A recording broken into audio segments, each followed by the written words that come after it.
There are moments in video games you never forget, even years later. Let me share one of these moments with you.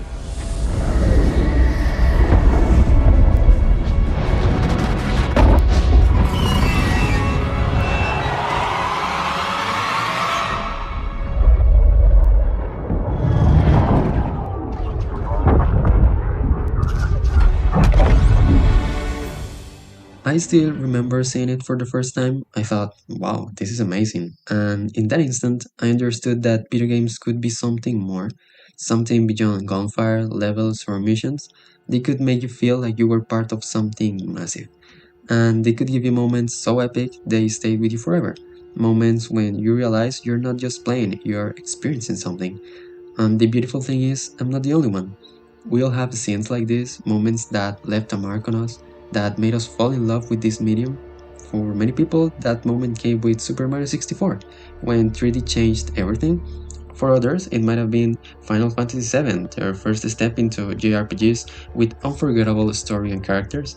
But in the end, we all had that moment, that story, that character that pulls in without us fully understanding why. Unfortunately, many people don't get these feelings. They say video games are just entertainment, a waste of time, just games. But those of us who grew up with a controller in hand know it's not that simple. Because there's something hard to describe, that happens when a story, a world, and a soundtrack connects with you in a way no other medium can. Today, I want to talk about that, about the magic of video games, about why we love them, and why even after we turn off the console, a part of that world keeps traveling with us.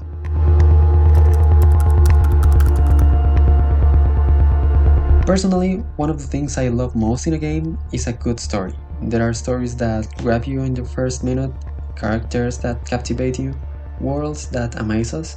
Sometimes we don't even know why, we just feel that need to keep going and discover what comes next. You might be at work, at university, in school, and suddenly you catch yourself thinking, what's going to happen when I get back to the game? What's next in the story? What am I going to find this time? You feel totally immersed. And sure, you could say the same about a series, a movie, or a book, but there's something that separates video games from the rest. To begin with, video games have time. A lot of time. A story can last dozens of hours, it can give you room to get to know the characters slowly, to see how they change, how they fail, how they grow. A game can show you side stories, little details a movie would never have time for. It can show you a passing conversation as you walk by, a small gesture, a forgotten object in a corner, and all of that starts weaving a world that feels alive, though none of this would be as powerful without the main ingredient interaction. In a book or a movie, when a character has to make an important decision, you only watch. In a video game, though, you are the one making the decisions. You are the one moving forward, failing, trying again. You choose which path to take, even if the game guides you. And that changes everything. It makes you part of the story, not an outside observer. Because when you are on a critical mission and you know something big is about to happen, the tension isn't on the screen, it's on you. And if something goes wrong, if a scene doesn't end the way you hoped, you don't blame the director or the writer, you blame yourself. And that creates an emotional bond no other medium can replicate in the same way. That's why when a character dies, succeeds, or changes, it can hit harder than in a movie, because you were part of the journey. And you know what's curious? Often, what we remember most aren't the big cinematic moments, but those small, unexpected ones. A quiet conversation by a campfire, a landscape that makes you stop, a mission that didn't seem important but connected with you in a strange way.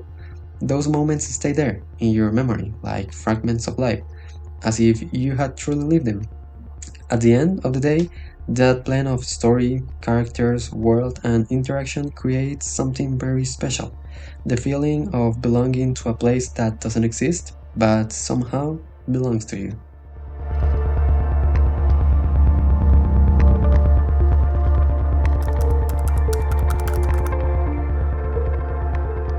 And all these elements lead us to a phrase we repeat so often it almost feels like a mantra. Video games are art. And yet, there are still people who argue against it, but let me say, they are wrong. Because a video game isn't just a set of rules on a screen, a video game is a work where countless artistic disciplines converge at the same time. Art direction, music, Animation, sound design, narrative. It's the only medium where all of these expressions work together to create something you don't just watch, you live it. Some games win us over visually from the very first second. Sometimes you don't even need to know what the story is about. You see a visual style, a color palette, a particular animation, and something in your mind just clicks. Maybe it's a brushstroke painted by hand like in Okami, a melancholy watercolor world like in Hollow Knight, a landscape so beautiful it almost feels unreal. Personally, Ori always comes to my mind. Video games have that power. They can be breathtaking without saying a single word. But aesthetics aren't only about how something looks, they're about how something makes you feel. And that's where another essential art comes in: music. There are melodies that stay tattooed in our memories. Without realizing it, we end up listening to soundtracks while we study, work, or ride the bus.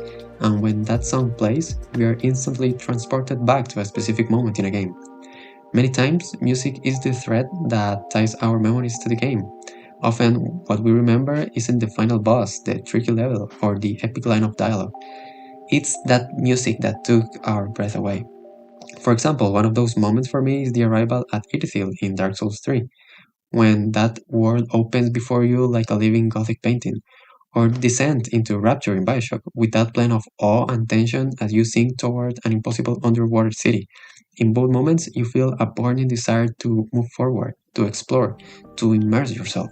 These moments don't work simply because they are pretty. They work because they are composed like animated paintings, because the camera, the lighting, the sound, and the music are all crafted to make you feel exactly what the creator wanted you to feel.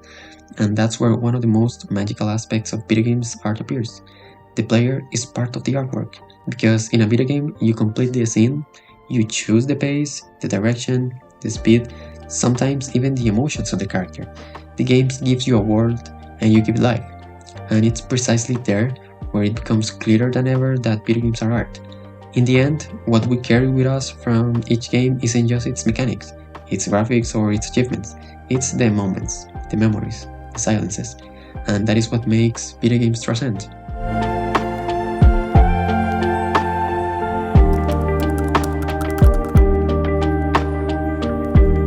We live in a world that never stops, a world that constantly overwhelms us. And sometimes we just need a break. That's where, for many people, video games come in. Video games become a small escape hatch, a space where, for a few hours, the mind can forget the noise, the worries, the constant feeling of running behind everything. For some, playing isn't a hobby, it's the only moment of the day where they can finally lower their guard, where they can breathe and feel in control of something, even if it's just for a few hours or minutes. From the outside, someone might see that as a distraction, but inside, for the player, it's usually the opposite. It's a way to regulate emotions, to give the brain a break, to feel accompanied. And there's something deeply human about all of this. Video games can become an emotional tool, almost like a virtual medicine. In difficult moments when everything feels heavy, playing can give you a tiny spark of energy. It can make you laugh when you didn't feel like laughing. It can give you a goal when you felt you had none.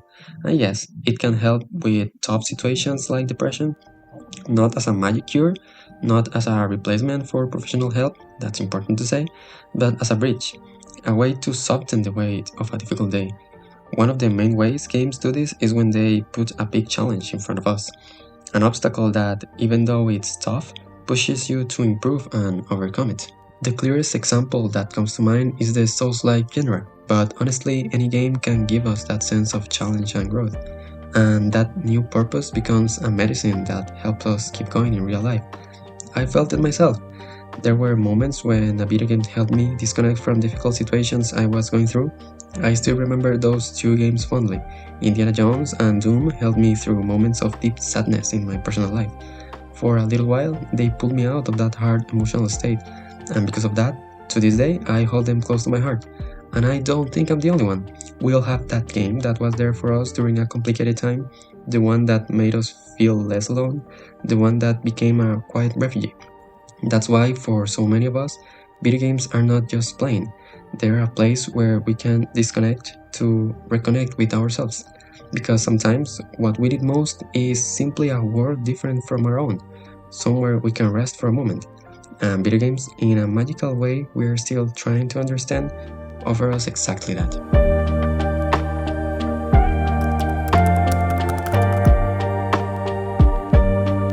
When we think about video games, we usually imagine an individual experience, one person alone in front of a screen, focused on their own world. But if we stop for a moment, we realize that's only part of the story, because video games, maybe now more than ever, are a social tool, a bridge. For many people, playing is a way to connect with the ones they love.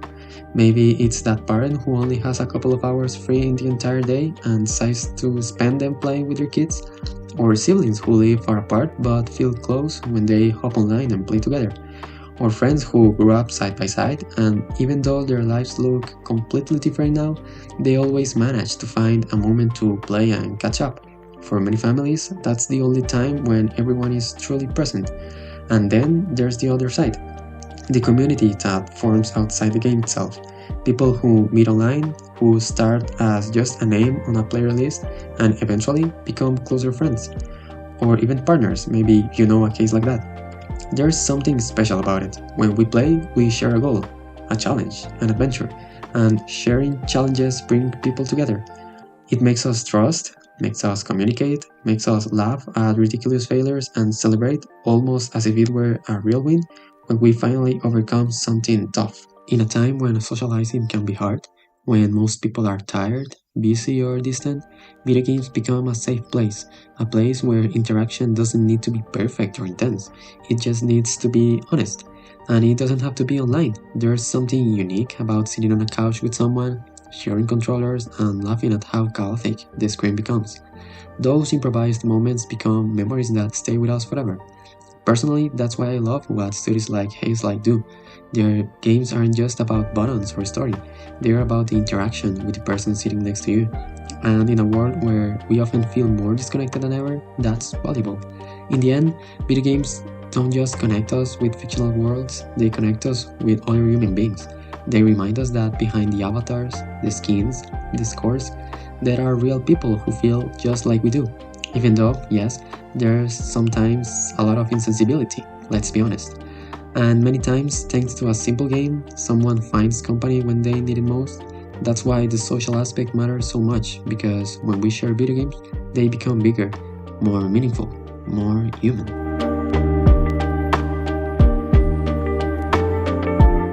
And everything we've talked about today is just a glimpse of the many reasons someone might feel such a special connection with video games. But each of us has our own reasons, often tied to the stories that shape our lives. And knowing this passion for gaming, today I present to you my channel, the Museum of Gaming, a place to share that love for video games. Here you'll find pure, unfiltered gameplay from both classic and modern titles, with the goal of preserving experiences just as they were meant to be played. From time to time, I'll also upload more reflective videos like this one, exploring different aspects of this amazing medium. My idea is simple: to relive the memories that shaped us, to discover new titles together, games that might earn a place in your heart, and to celebrate everything that makes this medium great. If you enjoy this kind of content, if video games mean something to you, or if you just want to relax while watching good gameplay, welcome to the channel. I hope you find something here that keeps you company, entertains you, or maybe even inspires you just a little. Hope to see you on our next adventure.